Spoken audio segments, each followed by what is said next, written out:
આજે આપણે ઘરે જ બરફના ગોળા બનાવી શકાય એ માટેના સ્વાદિષ્ટ સિરપ બનાવીશું, જેમાંથી તમે ટેસ્ટી શરબત પણ બનાવી શકશો.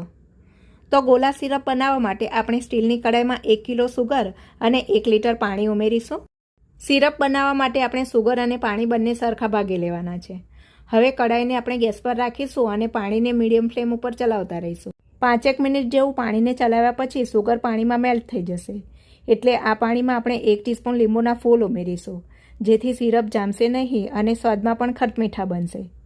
લીંબુના ફૂલ ઉમેર્યા પછી પાણીને આપણે બીજી 5 મિનિટ જેવું ચલાવીને એક તારની ચાસણી તૈયાર કરી લઈશું. તૈયાર થયેલી ચાસણીને આપણે ઠંડી પડવા દઈશું અને 4 અલગ અલગ બાઉલમાં સરખા ભાગે કાઢી લઈશું. ત્યારબાદ દરેક બાઉલમાં 8 થી 10 ટીપા મનપસંદ ફ્લેવરના ઇમલ્સન ઉમેરી સારી રીતે મિક્સ કરીને સુગર સિરપ બનાવી લઈશું. આ રીતે તૈયાર કરેલા સુગર સિરપમાંથી તમે સ્વાદિષ્ટ બરફ ગોલા અને શરબત ઘરે જ બનાવી શકશો. આ સુગર સિરપ તમે ફ્રીજમાં 2-3 મહિના અને ફ્રીજની બહાર 15 દિવસ સુધી સાચવી પણ શકો છો.